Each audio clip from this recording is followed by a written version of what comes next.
Hello, all, and welcome back to a new episode of Movies and Us, a weekly gathering place filled with conversations about movies, stories, and connection. My name is Jennifer Hahn. And I'm Sarah Callan.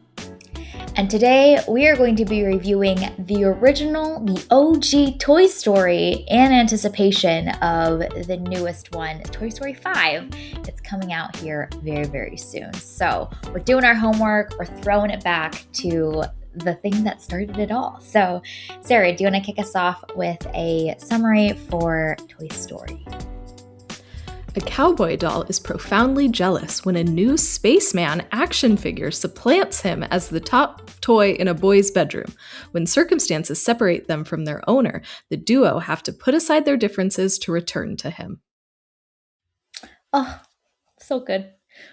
Okay. Before we dive in and do our one-sentence summaries and talk about this film, let's take it back to maybe some of our first experiences watching Toy Story and our relationship with this franchise. So, Sarah, I'm curious for you, is this a film you grew up watching? Is this one that was close to home, or it was like one of the many in the canon of growing up in the 90s? Yeah, I think when I think back to childhood movies, we were spoiled as kids. Like, that is just what I keep coming to. We had so many bangers that came out when we were kids, and that still hold up today. And I mean, spoiler for my thoughts on Toy Story, this is one of them. I grew up watching Toy Story and Toy Story 2. Those are very beloved for me. Watched them a million times as a child. So those are very deeply ingrained in my memory. So it was really fun to revisit this again because I haven't watched the original Toy Story in a very long time. So this was fun to revisit again. But what about you? What is your relationship to Toy Story? I love Toy Story. I think I loved it as a child, and it was one of my favorite ones that we would watch. Some of those shots from this movie and Toy Story 2 specifically are ingrained in my mind from my childhood psyche. But I think it's revisiting Toy Story as an adult that I'm realizing and seeing and telling everyone about the true genius of this franchise. I think that Toy Story is so clever and witty while also really deeply understanding the nature of what it means to be human and feel these really big emotions. And the kaleidoscope of characters we get in this gang truly represent so many different experiences of what it means to be a human, what it means to grow up, what it means to continue to be growing up as a full adult. So I think it was in Toy Story 3 that I watched, when I was much older, and I felt so many feelings watching that. I sobbed in the theater and I was like, how is this still working? And also so many of the layered pieces beneath the surface that I just didn't have capacity or brain cells to really catch as a child. As an adult, I really deeply appreciate. So I am the biggest fan of Toy Story, and I'm so excited for this new one. I hope it's good, but if it's not, we've got Toy Story OG from the 90s to revisit and come back to. So we're going to talk about Toy Story today. Yeah, and how about this? If Toy Story 5 does not meet your expectations, then we can also review Toy Story 2, which we know is incredible, might be better than the first one. We can do that as a palate cleanser if we need to. Okay. Perfect. I need to just go back in time and when things were better. Yeah, we can wipe if it's bad. We don't know. We haven't seen it yet. But we don't know. If it does not live up to our expectations, we can just wipe it from our brains. We can memory hole it and replace it with a happier time. I love this. I love this. We've got a plan. We've got a plan for joy. No matter what the circumstances, we will find a way. Mm-hmm. I'm excited to talk about Toy Story. It's been so long, and it was so fun to revisit this again. And I think there's a lot to talk about. So one sentence summary for Toy Story, the 1995 film. Sarah, what is yours? My summary is never judge a toy by its box or its owner.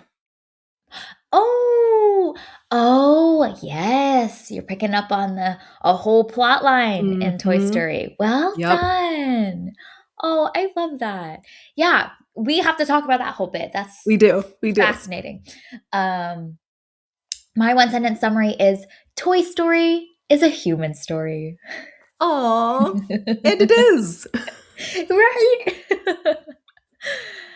Okay, so I suppose we can just talk about this film at a high level and then give a spoiler alert. Um, this is a film that is a must watch. Take it from me, a must watch.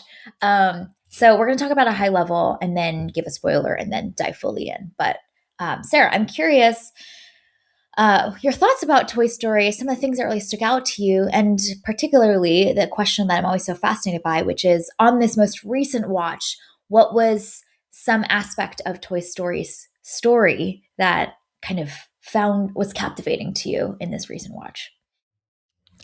Yeah, I think for me, it was just a joy to revisit this now as an adult, and see just how smart this film is. Like, it's really brilliant. There are some great lines of dialogue. There are so many fun, like, movie references in this. So if you're like a movie nerd, you can tell like the homages to things like The Shining and the way that it's playing with what the camera is doing a lot of the Mm, times when we're introduced to some of these characters and the way that it's pulling on like different tropes from different genres and stuff that like you don't know when you're a little kid watching this.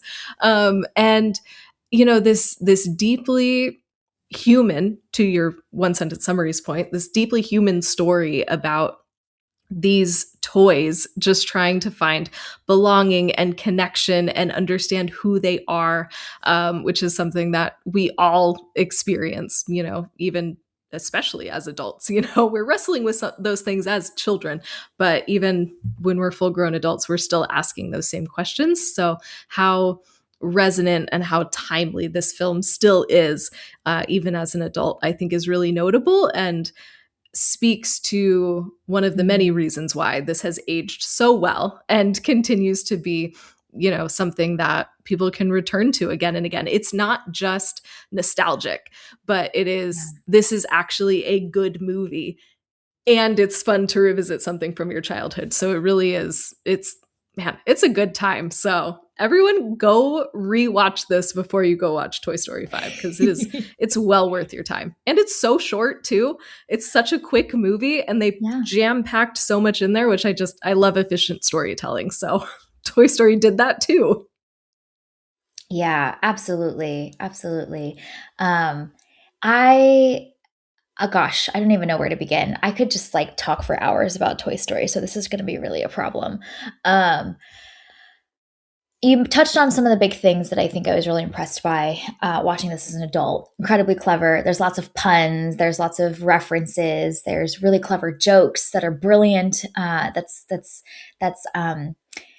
like stimulating, I think, for an adult mind and not just like slapstick humor that you sometimes get in children's films. This is like truly doing the Pixar thing where it's for the adult and for the kid all at the same time.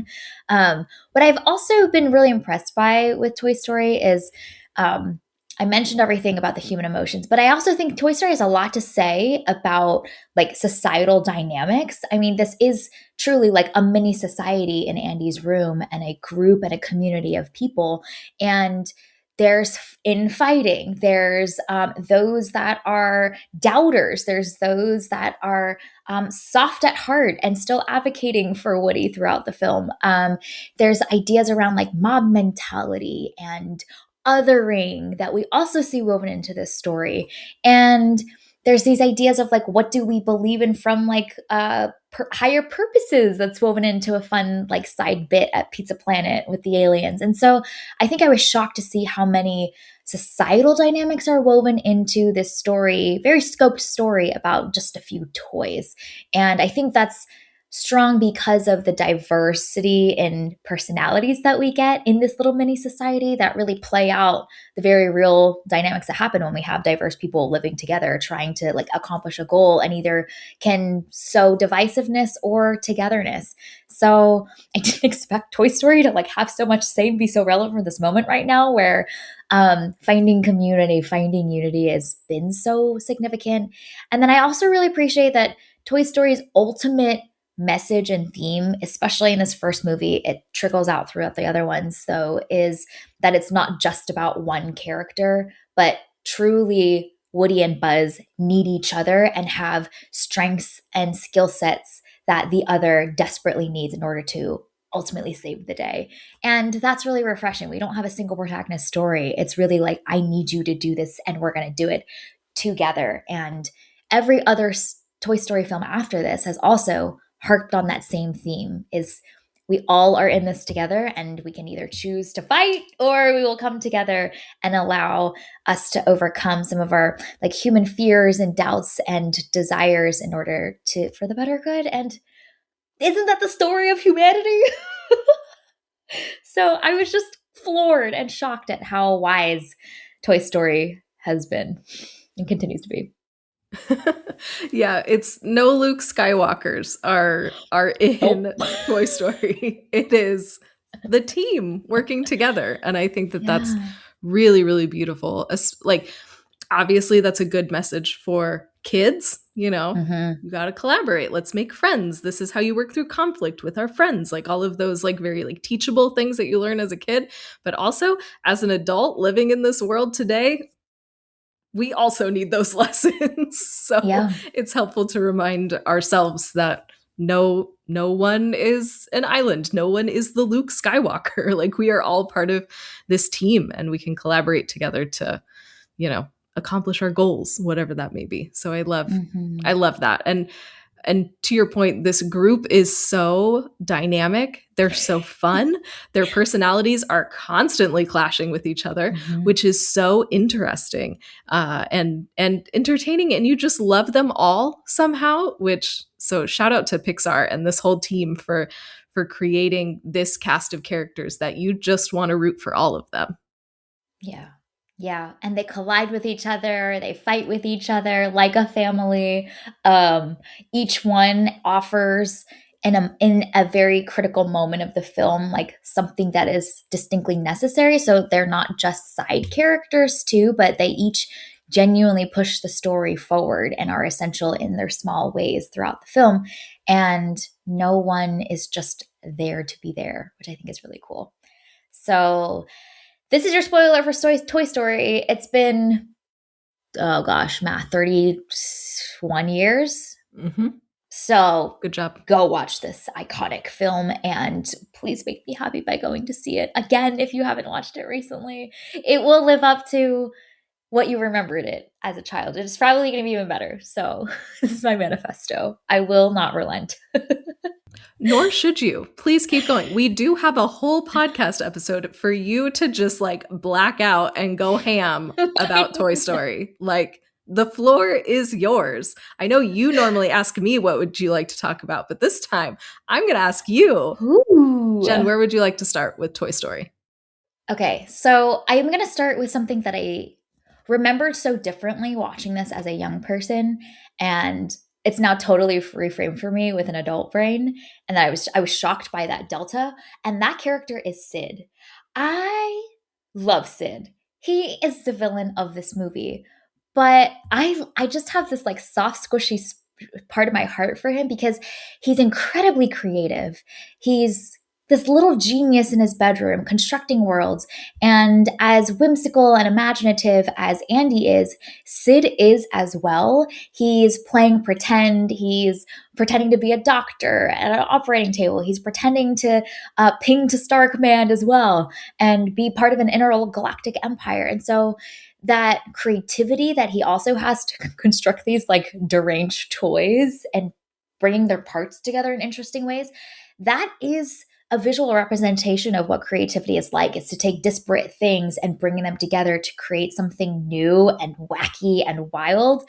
And I think that's fascinating. And so as an adult watching Toy Story, I'm like, Sid is he's just a ham, you know? Like he's exploring, he's got all this pent-up energy, and I really like almost felt for him because there was nowhere for that energy to be channeled to go. And so he's you can chart his path. You can imagine that at school, he's probably the troublemaker. He's probably always in detention, and he's really misunderstood. Gosh, I love me a misunderstood character. We know that from how I watch movies. And Sid is a misunderstood character. He's a creative genius, and he just needs someone to advocate for him. And I think that is something that as a child, I was like, oh God, Sid is a scary villain, which he's played to be. But I think any adult watching this will see maybe a part of themselves or the part of their kid in Sid, who just needs to be guided and have opportunity to let those creative juices fully flow in constructive ways. So yeah, that's where we'll start is Sid and his whole plot line, because he takes up a good chunk of this film. What are your thoughts about him? I love that you brought up Sid. I, as a kid, always struggled with that character a little bit because I I would also take my toys apart. Not in You like are a Sid. not in a like destructive blow them up kind of way, but in a I want to know how this works kind of way. So I would want to take things Mm. apart to figure out how it worked to see if I could put it back together. So as a kid, I did that behavior. And then I'm watching Toy Story and Sid is also doing that. And I'm like, oh my God, am I Sid? Like I had a whole like crisis, like conscious crisis because I was like, am I this bad kid? So anyway, that's what I did as a child. I was a mess. It's fine. So I've always had like a kind of soft spot for Sid because I feel like I understand how his brain works just a little bit because I also like to take things apart to figure out how they work together. I usually don't put them back together in this like crazy kind of messed up way, but I don't know. I've been a fan, and so then again, watching this as an adult, seeing more of that creativity, and just wondering like again the societal things around him, like are Mhm. those things working to help him grow as a child? And so like getting like way too into this character, but what is Yeah.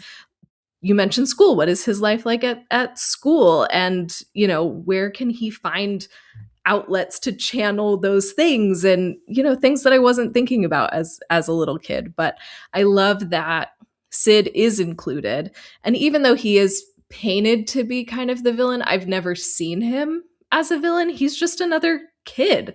Yeah. And I think that's something that I appreciate about the Toy Story franchise, is that even if somebody is like a quote unquote villain, there's still something endearing about them. There's still something, Mm. I don't know. There's a human piece of them, whether it's a human villain or a child or a toy villain, that you still, I don't know, want to root for in some way, or you can see the goodness of them in some way. And I feel like Sid is one of those characters, even though he is the quote unquote villain. Yeah, exactly. And he seemed to he's played to be a little bit older than Andy, and I think that's also an age range for young kids where there is like this pent up like energy and maybe aggression that's looking for places for it to be expressed or just explored even. And so like the instinct to like blow something up, honestly, I'm like that's kind of fun. Like what happens to the pieces? How do they blow up? It's a totally valid curiosity, and the film is almost acting as like societal's judgment of him to say like this is wrong, this is villainous, this is aggression, and we need to squash it, versus let's go do some science experiments and make volcanoes out of them and explore that aspect of it to rechannel it, instead of painting him to be kind of the outcast, almost this like weird character that's incredibly violent. He's painted to be this violent. He's got the skull on his T-shirt, and you can imagine like the type of like community that he's in that doesn't have a place for all of his instincts to be explored, which I think is fascinating. The other interesting part about like Sid being the quote unquote villain is that um, he's like you mentioned, he's kind of the villain, but he's really not. He's almost a circumstance for the characters, and I would argue that the real villain throughout the film is the like flawed human parts of Woody and Buzz and how that gets in the way of them working together. And I think that's something that is an unconventional way to think about good and evil in stories, and why Toy Story is a human story, to double click on my one sentence summary from earlier. Because what gets in the way, what sets them back time and time again throughout the film, is they have differing objectives. They're not on the same page. And there's all these big emotions that are coming out of both of them. For Woody, it's his profound jealousy.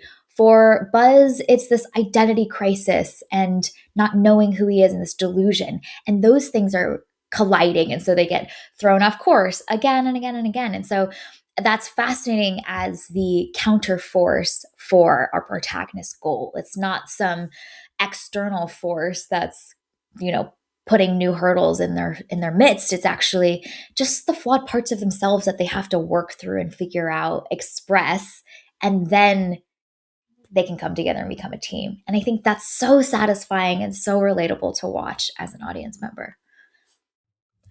I think another thing that kind of surprised me watching this as an adult is Woody is a jerk. Yeah. Like, he sucks. Just yep. And I didn't realize that, I don't think, as much as a child. And so watching it again as an adult and seeing how abrasive he is, how jealous he is, all of that. And so I think across the board, the voice casting in this film is brilliant. I think Tom Hanks as Woody, Brilliant. you need him to voice this character because Tom Hanks is so endearing and like you just love him no matter what, even if you're only hearing his voice. And so I think that brings a lot of warmth to this character that otherwise could have been very unlikable and kind of difficult to follow and difficult to root for. But I think that casting choice helps make Woody more endearing to us, and obviously as adults especially, we understand where these actions are coming from and hoping that he'll work through those emotions, but it's rough there for a little while. Yeah, he's kind of an asshole, but I love him. He's so human. Okay.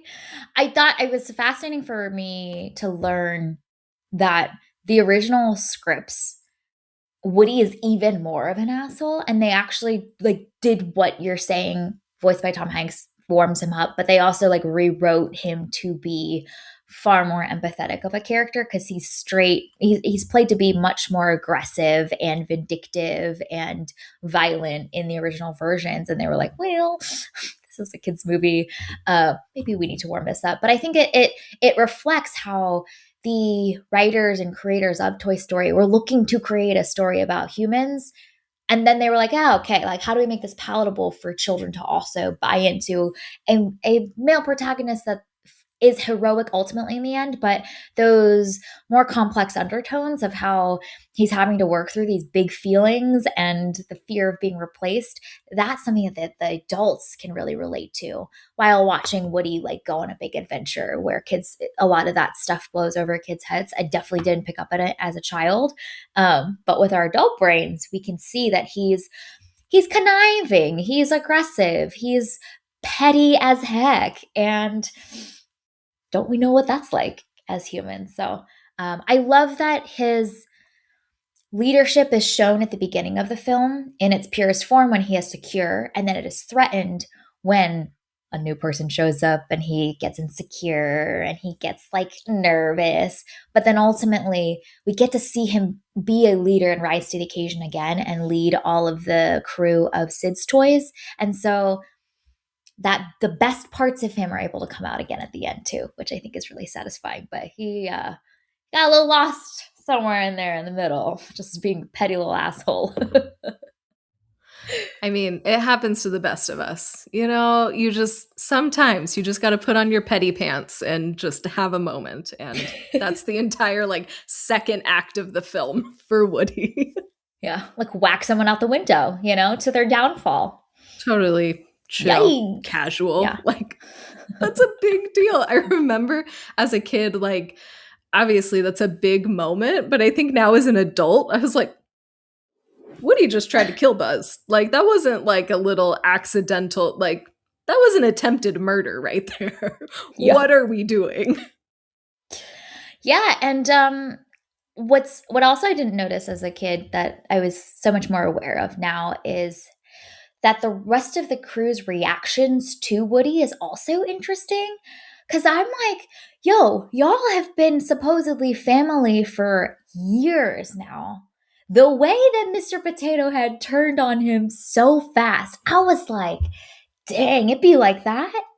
My Yeah. guy Rex, faithful, easily manipulated, but he's the one that's like, oh, I don't think Woody would do that. Nah, there's no way. Like he truly believes the best in them, but Miss Potato had turned on him. And so seeing Mhm. the mob mentality like shift, Slinky Dog also starting to doubt. Like he initially held Mhm. fast and firm, like Woody would never do that. But the mob mentality is alluring and it is deceiving, and they all get sucked into it. They all believe Mhm. that Woody is capable of that. That's crazy. That is crazy. Weren't y'all family? It's also correct though. So I think that's the other part of it that I find really interesting is like they they are caught up in the mob mentality, but Woody also did try to, I mean, I guess he didn't try to kill Buzz. He just tried No, to yeah. harm him. He just tried to lock him underneath the bed. Yes, which is different from killing him. That's Let's true. That's ensure the true. fake news campaign does not continue for poor Woody. He just wanted to knock him under the bed in the moment that Andy's going somewhere. That's all. Totally chill. Not a big Totally deal. We fine. can Not sweep that violent at under the all. rug. But I do think the thing that surprised me is how mean Mr. Potato Head is. I Yeah. I remember as a child loving Ham, Rex, and Mr. Potato Head. Like those were my guys. I Yeah. was a fan. True. And so watching now as an adult though, I'm like, "Oh, Mr. Potato Head is so mean. Why is he mean So to mean. literally everyone? What is wrong with you, my guy? Can we get you some help?"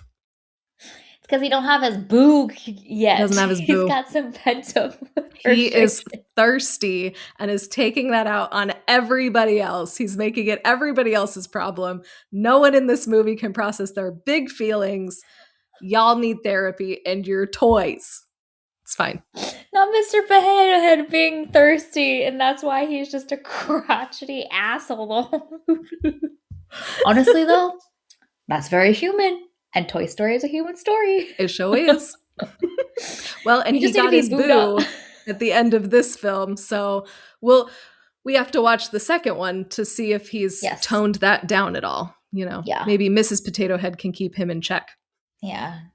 We need women in the world. This is the answer to It's that true. question. There are too many male characters in this movie. We need the women to come in. Bo Peep is holding it down, and she is I feel also bad for thirsty. her. But yeah, She is thirsty. She's doing her best. But she plays an interesting role as well. Talking Mhm. about all of the characters that all have an essential role to play. They're not just side characters.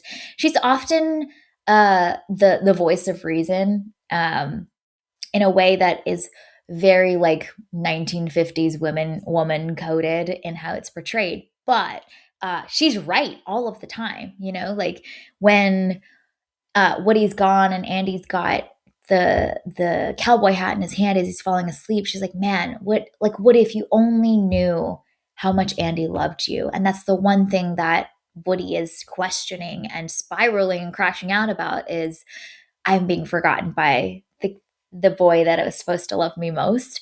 And so she's constantly speaking with such peacefulness and ease and groundedness, where so many of the characters around her are like flying off the handle with their emotions. Rex is losing it. Mr. Potato Head is lashing out. Like this crew is falling apart. And Bo Peep is often the one to be like, it's going to be okay now. Don't worry, honey. You're like, okay. There's definitely some gender dynamics that need to be improved on, which they get better at over the course of the franchise. But She is Um, a smart character. she is a smart character. Way to go, Bo Peep. We're proud of you for just hanging in there, trying to set these boys straight. What a Yep. queen. Yep. So good. So good. Um, One of the other, I think, big emotional plot lines that went over my head as a kid, but I think was oddly like so emotional watching as an adult is Buzz and his identity crisis. Woody and Buzz are the perfect foils because Woody is steeped in like massive insecurity, and Buzz has the opposite problem, which is like overconfidence to the point of delusion. And they both land somewhere measured in the middle.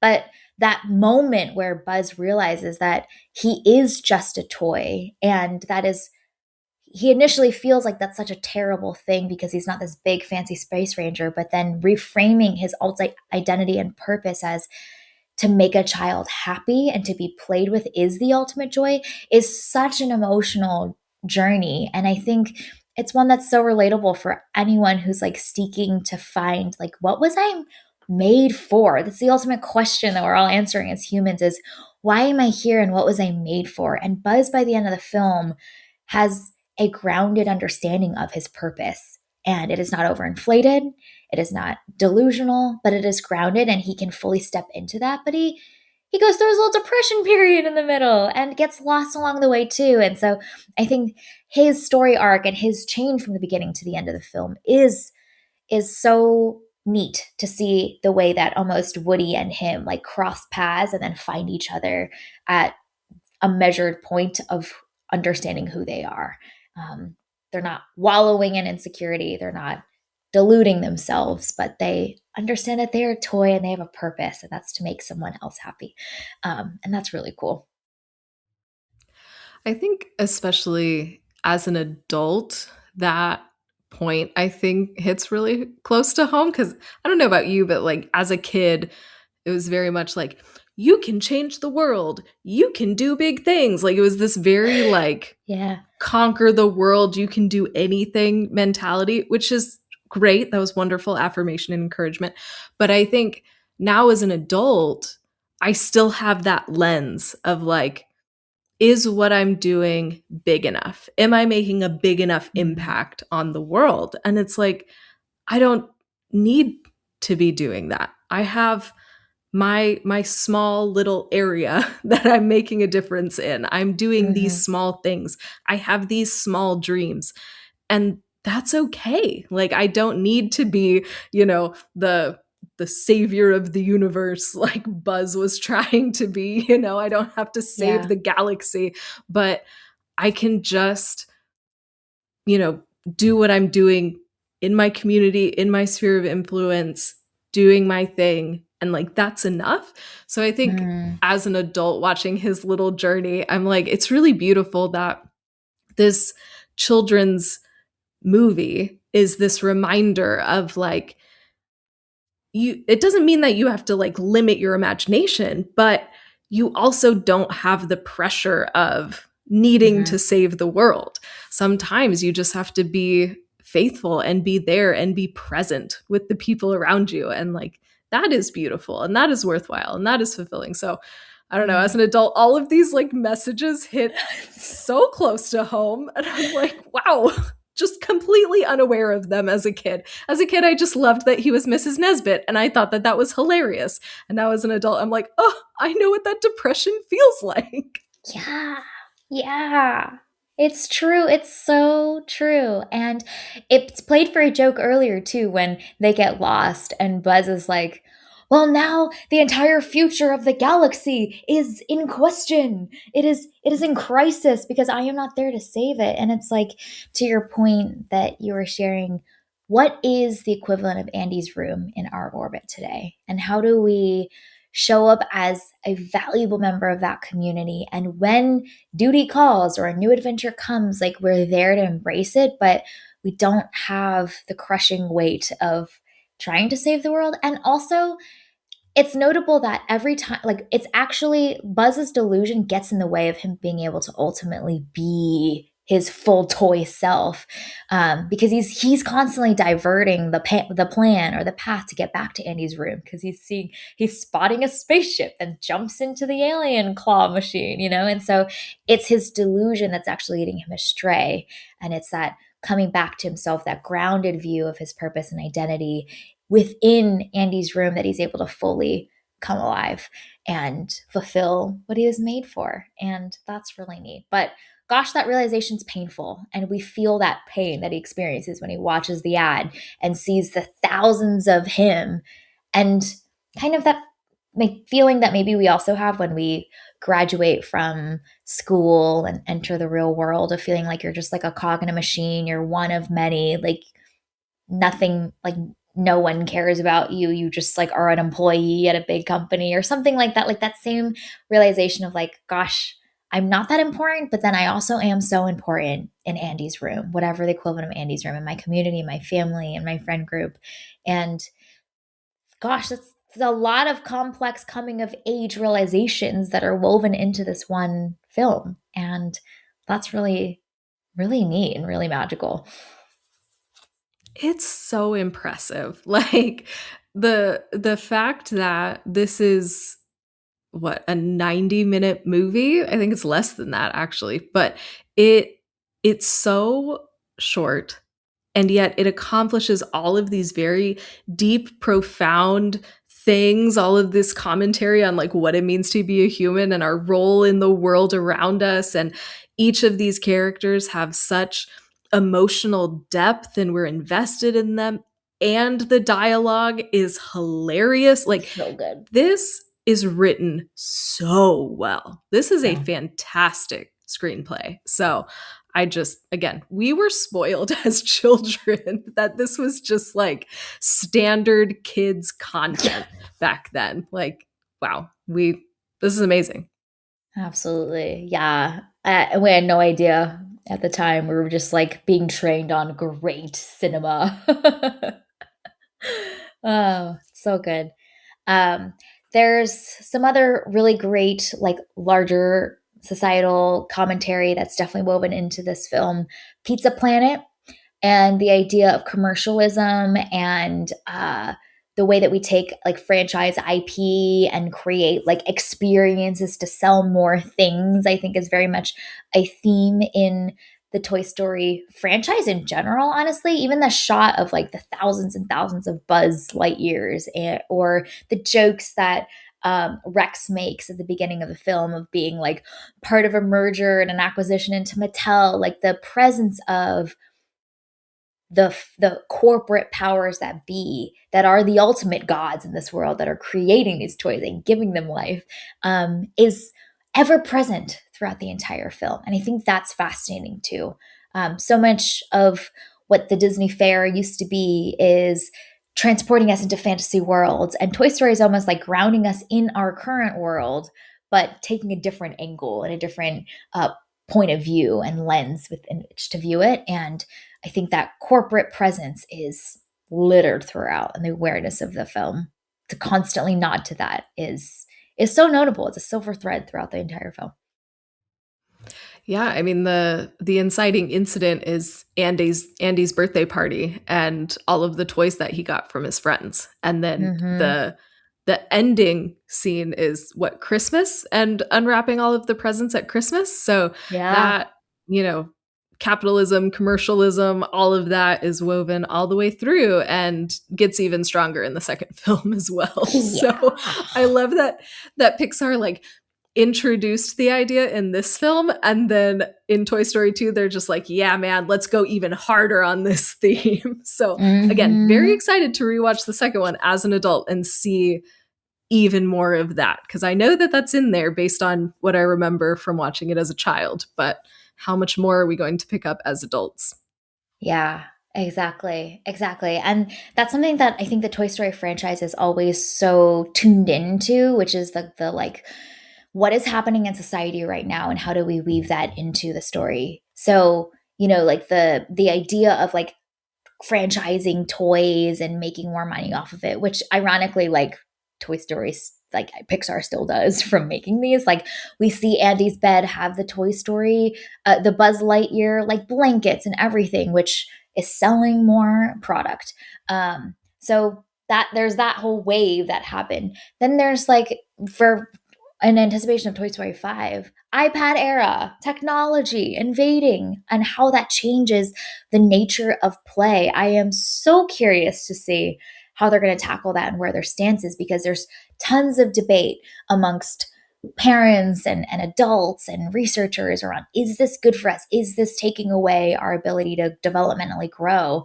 And everyone has an opinion, everyone has a stance. So what will Toy Story 5's be on lily pad being introduced to the crew? But I love the idea of taking like what's relevant in times right now and just like exploring the feelings that come with those new things. I mean, like fear of technology is very much rampant right now. Not just the iPad in play, but like AI in our societal, like day to day lives. And so we often talk about how films are a place to explore and find catharsis for those feelings, those big feelings that are brimming and simmering beneath the surface. And we have a safe place to feel those things, explore those feelings, and maybe even change our perspective on those feelings too.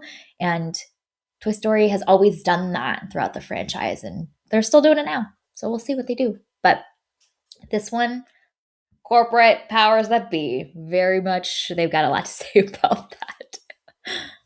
They sure do. And then Toy Story just keeps rolling, keeps creating more movies Yep. to exist in all of these systems that it's nodding to in this film, which I also think is funny. But yeah, there is so much jam packed into this film, which I think is always just such a joy to discover, because no matter how many times you rewatch a film like Toy Story, you can find something new, or your brain will fixate on something different, like Sid. We were both captivated by him this go around. So I Yeah. think that just shows the beauty of Toy Story, that there is so much richness here, and there's so many layers to this story that you can continue to revisit 30 years after it came out, and it's still great. Yeah. Yeah, absolutely. Yeah. I'm curious, are there other aspects or plot points or moments in this film on this recent watch that really stood out to you? I think I was really struck by the brilliance of Randy Newman doing the music for this. We Mm, obviously know You Got a Friend in Me. It has been stuck in my head for days now since we watched Toy Story. So thank you yep. for that. But you just, there's a few songs throughout where you hear him singing. And I think that him as a composer, him lending his voice to this, brings so much like life and levity to this, while also being kind of like somber enough to not ruin the mood, especially in like one of the more weighty moments. So I think the music and everything that Randy Newman and the entire team do with the score in this, I think is absolutely essential for this working as well as it Mm, does, and really enforcing all of those really powerful emotional beats that are in the screenplay, and helping to just it's really reinforcing what we're seeing on the screen. And so I was really focused on the music this time. yeah, that's fascinating. The music being so essential for the emotional beats. We talked about how big the emotions hit in Toy Story, so that music does so much of the heavy lifting for that. I was reading about how up until this point, Disney was the primary big major dominant storyteller for children's films. And a lot of the classic Disney movies often have big musical numbers. And Pixar for Toy Story very intentionally handled, like, used a lot of restraint in when to use music specifically with lyrics and not having huge musical numbers in this. And so there's very key moments where the music is fully the center of the stage with lyrics, and the lyrics have a lot of meaning. So I'm thinking about like when Woody is being replaced and it's in montage and the strange things are happening to me bit is going, and it packs a big punch because it's not littered throughout the rest of the film. So like we pay attention when someone is singing something and the emotions are being felt, and we almost like give that time and space to like really feel weighty before we move on in the plot line. And so I think that's a fascinating choice because I never imagined what it would be like to have Toy Story with huge musical numbers in it throughout, but like that doesn't feel right. And so for the story, the way that they've very carefully designed their musical numbers and those big musical swells feel so significant. Yeah, it absolutely works. Yeah, I couldn't imagine Toy Story being any other way. I can't imagine Toy Story without Randy Newman. Like, Yeah. so integral to creating this world and helping it feel real and tangible and lived in. Yeah, it's so true.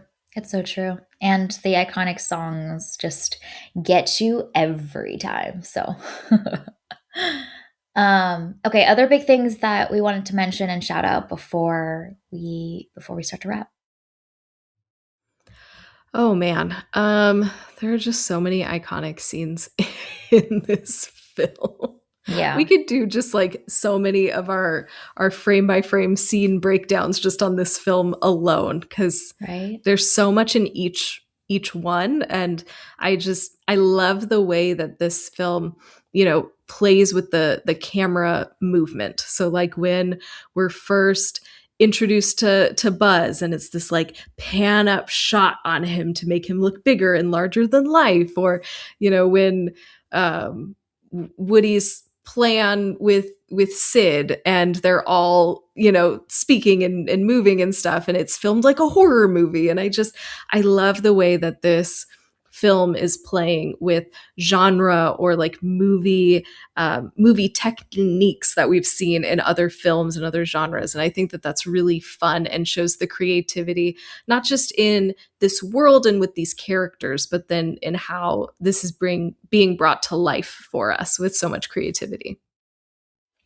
Yeah, the cinematography does so much. It's perfect. It's pitch perfect. And especially a story about toys, it's really fun to see the way the cinematography is playing with the toys being in the traditional way that we would film a protagonist in a human story. But then there's these nods, or there's the way it's framed where you can actually see their scale in the context of the real world. So, one of my favorite shots that does this is when they are lost at the gas station, and Woody is in the center of the frame, very much like how we would film him as a protagonist. But you see like a little baby Buzz in the background next to the giant like gas pump machine. And it's like this trippy experience where you feel so connected to these characters, but you're also imagining if you were living in the world and saw a tiny Buzz Lightyear toy at the gas station, what that would look like. And that puzzle and play inside our brains visually, I think is so fun. The other really great sequence that plays with like scale is the sergeants, the army men, going downstairs to with the baby monitor to spy on the birthday party. And there's a scale difference between the army men and Woody, but then there's a scale difference between the army men and like the rest of the world. And I think the way that's all shot is so fun and delightful, but also like very clever to keep us remembering what's happening, but also fully like immersing ourselves in following toys that come to life. So all of that is so cool.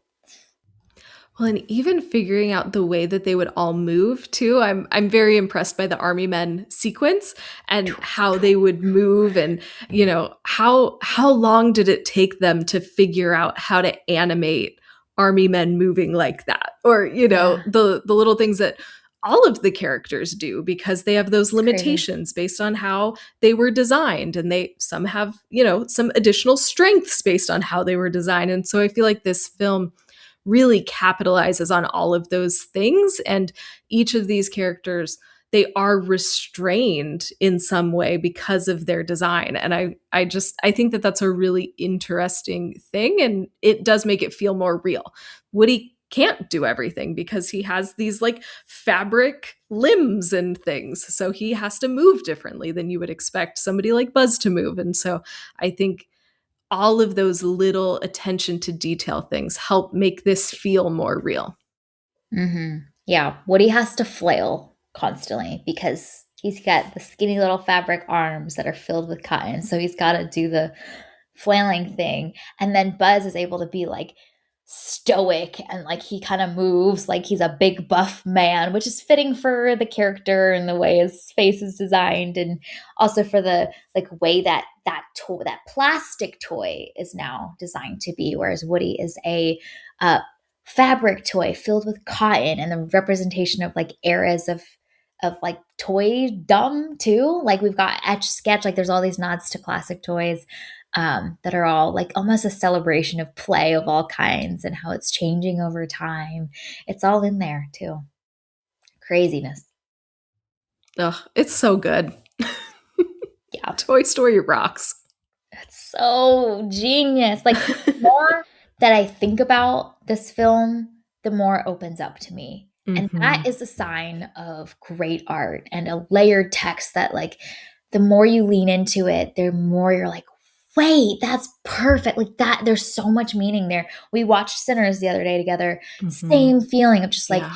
it's like the more you engage with it, the more the text opens up and shows more of itself to you and more of itself to you, that then creates this huge kaleidoscope of meaning and metaphor and the commentary that it has that feels even more resonant and more emotional, and it's all woven together like somehow so perfectly. And Toy Story is kind of like that for me. The more I like study it and think about it and mull on it and realize things about it, the more I'm like, there's even more to discover.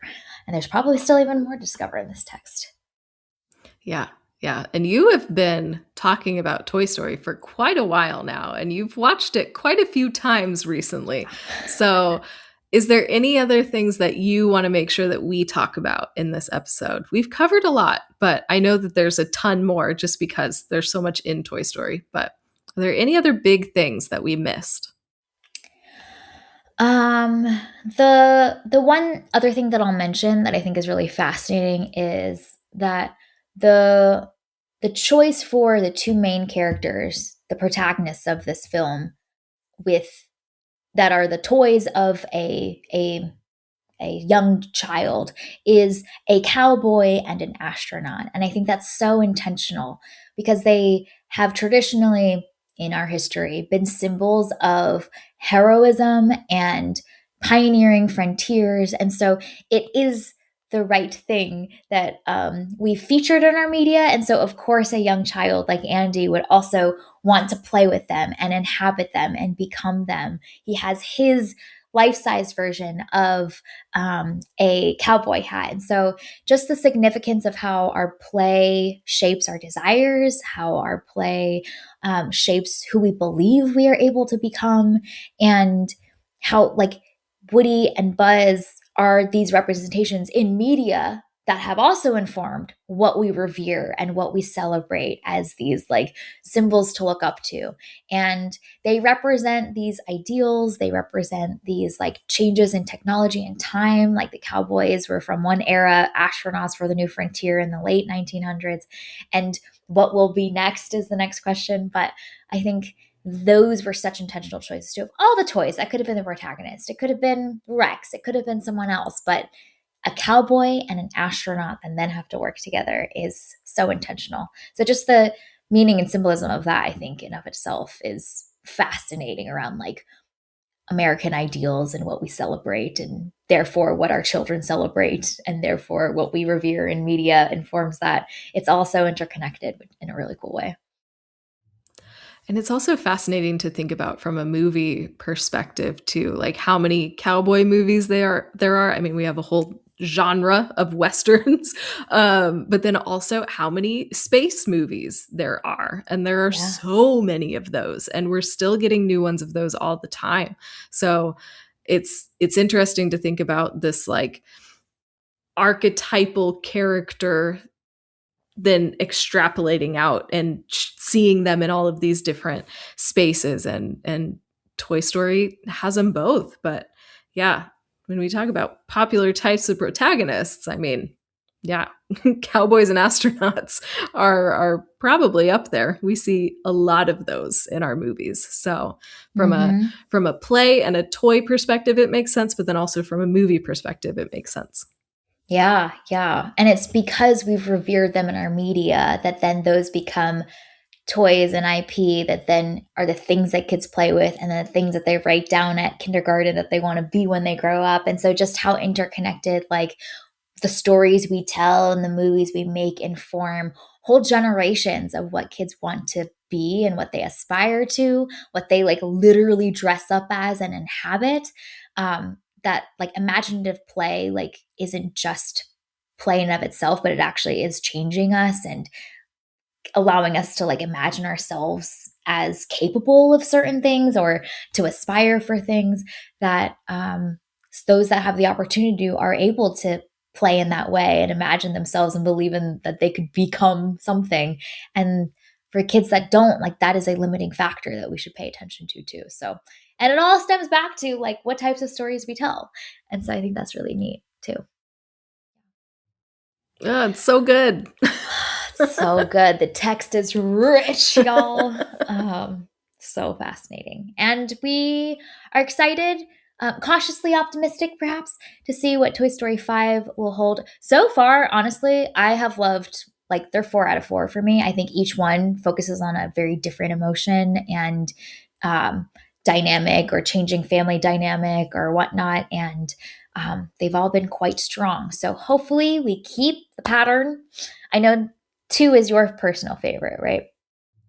I think so. I have to rewatch it, but like 1 and 1 and 2 2. are great. Neck and neck. OG, loved them as a child, watched them more times than I can count. I've only seen 3 and 4 once, don't remember them very well. Remember them being good.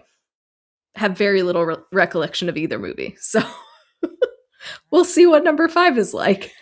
We'll see what 5 holds. They're playing in some risky territory, some highly opinionated territory with technology in play. So this is going to be fascinating, and we will be sat for it. So this was our review and discussion of Toy Story, the original 1995 film.